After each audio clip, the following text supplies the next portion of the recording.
daycare didn't always exist. Sometimes we function in a way where we think that everything that's there always existed, but it didn't. People had to find a way to live, find a way to keep their job, find a way to get jobs, right? And somebody had to take care of the children. It was a community effort, right?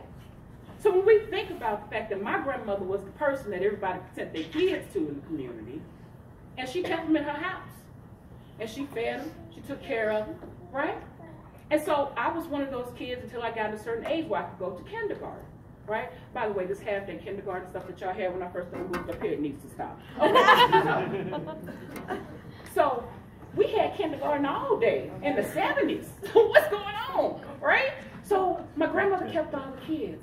She took care of us. She nurtured us. And then when I got of a certain age, guess where I went? To Mrs. King's Early Childhood Learning Center that was in her house. Miss King transformed the back room with a long table and all these little chairs and little ones like this one and all these little ones. We were like 4 years old.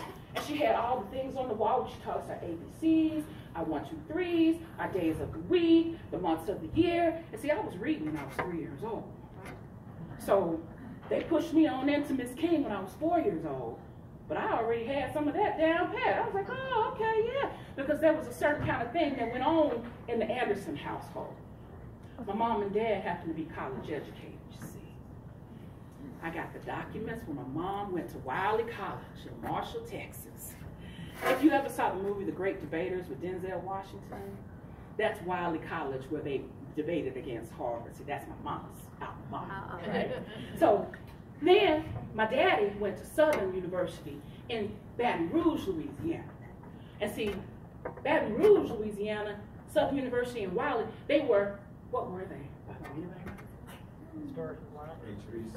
HBCUs. You know what HBCUs? Historically black colleges and universities. And you have to ask yourself, well, why did they go to historically black colleges and universities? I hear somebody with an ass over here laughing. What was that? They didn't have no choice. Because that's where we had to go. Once again, segregation tried to keep us apart, right? Separate schools. It wasn't just, put it like this, it wasn't just separate water fountains and separate toilets and separate lunch counters, right? It was separate neighborhoods, separate schools, separate churches, and guess what? Even when you died, folks believed there was a heaven for Negroes and a heaven for white folks. Separate cemeteries. Separate cemeteries. So when I go home to Louisiana, I go pour a libation at the family cemetery, Galilee Baptist Church, Keyville, Louisiana. All my people are kind of buried in one spot from the 1800s up to the present. 1800s up to the present.